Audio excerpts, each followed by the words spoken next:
Here are the 6 things that I think are essential.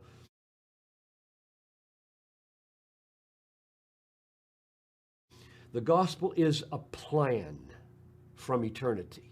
And I say that because when Paul articulated the gospel, he said, Christ died for our sins according to the Scriptures, which means something before signified this is a plan. God set it up before it happened.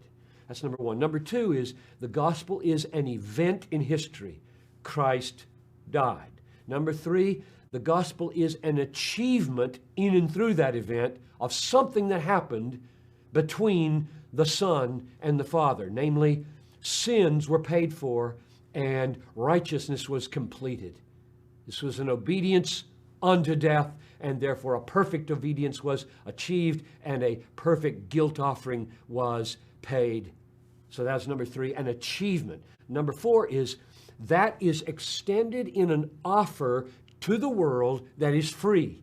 If the offer were not free, there would be no gospel. If it were by works instead of by faith, there would be no gospel. So there's a plan, there's an event, there is an achievement in that event, and then there's the free offer to faith alone, and then comes what we call application of the achievement. To me, they're not the same.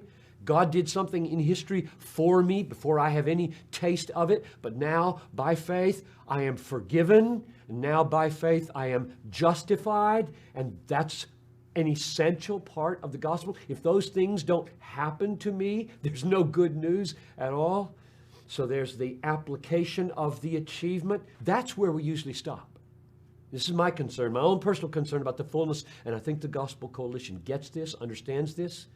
If we stop at forgiveness, just take forgiveness. If we stop at forgiveness and say to the world, we have good news for you. God made a plan. God sent His Son. Christ died. Your forgiveness was achieved. It's offered freely. Take it by faith. Yes, you have it. And we stop, which we often do. Something's missing, because I want to say, so what forgiven? And a lot of people might answer, well, I don't like a guilty conscience, or I don't like going to hell, or my family might be better if I could live as a forgiven person instead of a guilty person. Instead of saying, 1 Peter 3:18, Christ suffered once, the righteous for the unrighteous, to bring us to God. The 6th piece of the gospel that I think is absolutely essential is that we're forgiven and we're justified to bring us to God. God is our treasure. God is the end. My forgiveness is not the end. My justification is not the end. My going to heaven and not having a sick body anymore is not the end. All of that is means. Means to what? Seeing Him, knowing Him, loving Him, being satisfied in Him, and Him being more glorified in me because I'm now eternally satisfied in Him.